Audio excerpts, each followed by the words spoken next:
so abantu bona bina amataka make kandi barukwenda ku rugomboro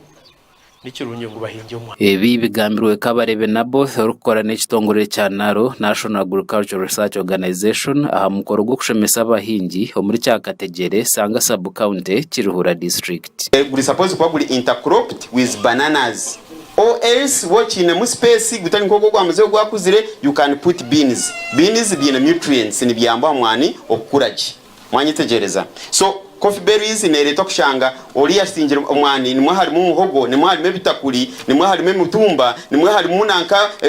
na buri kimwe cyone kingwa akitira omwani no mwata oshanga umwata ni kuyiko mu maguru. So coffee berries no bawagihereza umuhanda wo kutaho omwani gwawe. How can we control coffee berries? Nabothi hashoborire kuba mu bahingi bomwani batwire n'abahabisubwa ahambe bozo mwani kandi kireserwe kizubu. Ora kugira ati nyowe nyine umwani ninguguza nyine 910 ogwendo mukome itwe abakugushohoza 910 seedlings zawe niza kuba ready omukwezi kwa 8 ati iwe maza gade no wagihire nkahi kuza kubyara umwana ogo kayisa 910 itwe takushohize kuhereza because kutwashohize 1 up to 7 twa releasing seedlings ezo UCD yazitwara yazhereza abantu basimba maza gardens mama kusimba maza gardens batanga kuroninga bakuyumisiri yabo kamuze cyari munakora bakutiye ko munasare kureka ikitushabangu etuyambe mu harihembaza minje erya katare etashirire ugendo gura nico plant yo nkamaniwa ukigito mwani gumana dura khinduka gumana kureba. So government kwe kutuyamba mebazi erya katare etashirire bizimazima abantu bayo bakaganyura mu cyango nihanga. Kabirisa Enoka hormodu farmer kandi umuhinji w'umwana muri Cyakategera ashoborera government ebaterire imhanda nko kutabahinjisa hamagombora abari kuhika byaro ekiriyo nicibongera mu muhimbo. Ekirunyi cya government eji ikakiriza abahinjisa abateka amagombora nabwe no muhinjisa wanje bambeti yabaho agizire kizuba yarwazise nabose bamweta nabose kurwo mu rusanga gombora mbwenu wanyegesize bingi abena ikamwana gwanje mpaboragira tkoroti haza na hurebe haborobye uko kwika arengoruru kureba ngo amagomboraga gahinga omwani nangwa na nyabushozi yona kutwara hamwe reka mbahije sagamasa agumuru kuguza shiringi emitware 5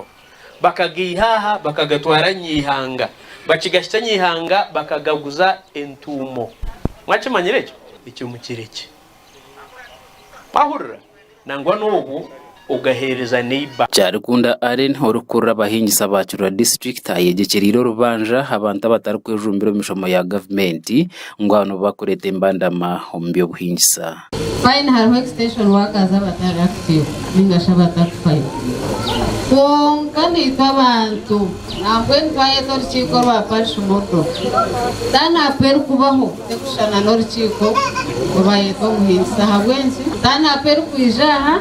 neba nekera dana yayetwati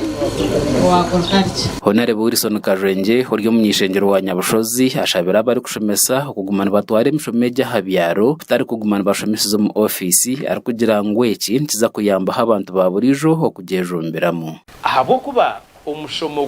gwo kuhinga no kurisa tugushemeye ko hano kuzahagombora nothing gushemeye kwa guri ugo rutoke guzo mu rutoke cyo nanyenda kwabura ba extension workers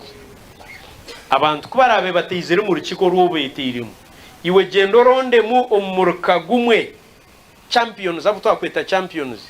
kwarari yo rutoke zayosho message ikintu kukikorwa nari gendo kore nawe